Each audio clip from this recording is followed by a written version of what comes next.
Olá, bora mergulhar hoje num material sobre um mix de óleos essenciais, o DDR Prime. A ideia aqui é a gente entender direitinho o que ele é, qual a sua composição e, claro, a parte mais curiosa, como a fonte original sugere que ele seja usado. Vamos lá ver isso juntos?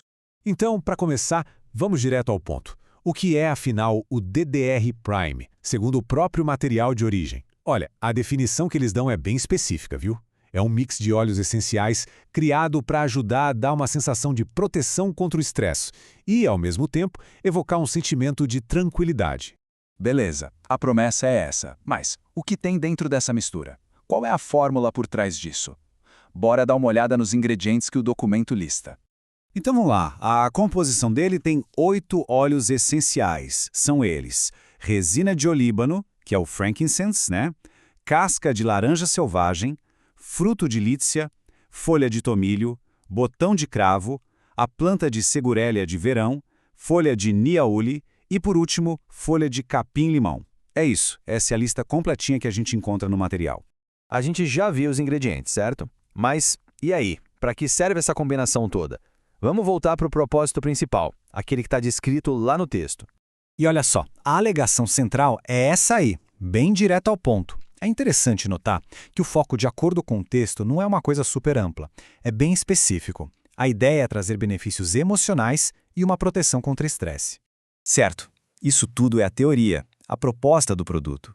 Mas e na prática, como funciona? A partir de agora, a gente vai ver exatamente como o material de origem recomenda a aplicação para diferentes situações.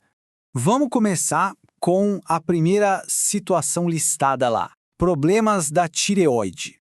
E aqui a gente já começa a notar um padrão que vai aparecer de novo mais para frente. São duas formas de uso. A primeira é a aplicação tópica, sabe, na pele, no pescoço, ao longo da coluna ou na sola dos pés. A segunda forma é o uso interno, dentro de uma cápsula. Fiquem de olho nesse padrão. Ok, seguindo adiante, o próximo caso que o documento menciona é a neuropatia. E olha lá, o padrão continua, uso tópico e uso interno. Mas, atenção aqui, tem um detalhe importante. A aplicação na pele agora precisa ser diluída. É a primeira pequena mudança que a gente encontra nas instruções. Depois o material fala sobre condições autoimunes. E qual é a recomendação? É exatamente a mesma que a gente acabou de ver para a neuropatia. A aplicação diluída naqueles mesmos lugares ou o uso em cápsula. Ou seja, o padrão está se consolidando aqui. A próxima condição na lista: convulsões. E mais uma vez, a mesma instrução, sem tirar nem pôr. Aplicação diluída ou em cápsula. Fica bem claro que para todo esse grupo de situações, a recomendação da fonte é uma só, é idêntica. Mas, agora as coisas mudam um pouco. Para Cândida e outras condições fúngicas, a recomendação já é diferente. O padrão que a gente vinha vendo quebra aqui.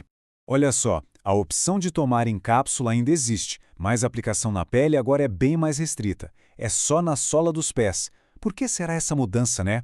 O texto não entra em detalhes, mas é uma distinção bem marcante. E para fechar a lista de condições, a última é imunidade. E a fonte mantém esse novo padrão que a gente acabou de ver. A instrução é igualzinha à anterior. Ou se aplica na sola dos pés ou se toma em cápsula. Beleza, a gente passou por cada caso um por um. Agora é hora de dar um passo para trás e olhar o quadro completo. Juntar todas essas peças. O que essa estrutura toda de recomendações está dizendo para a gente, no fim das contas? Fica bem nítido que tudo se resume a dois métodos principais, né? O uso interno, que é sempre igual, sempre em cápsula para todas as situações, e o uso tópico, na pele, que na verdade se divide em 3 variações. Tem aquela mais ampla, sem precisar diluir, a outra também ampla, mas que pede diluição, e por fim a terceira, que é bem específica, só na sola dos pés. E tudo isso nos leva a uma reflexão final, né? Por que será que a informação é apresentada dessa forma tão padronizada? O que essa estrutura, com suas repetições e pequenas variações, nos indica sobre a forma como o produto foi pensado para ser compreendido e utilizado? É uma boa pergunta para a gente pensar a respeito.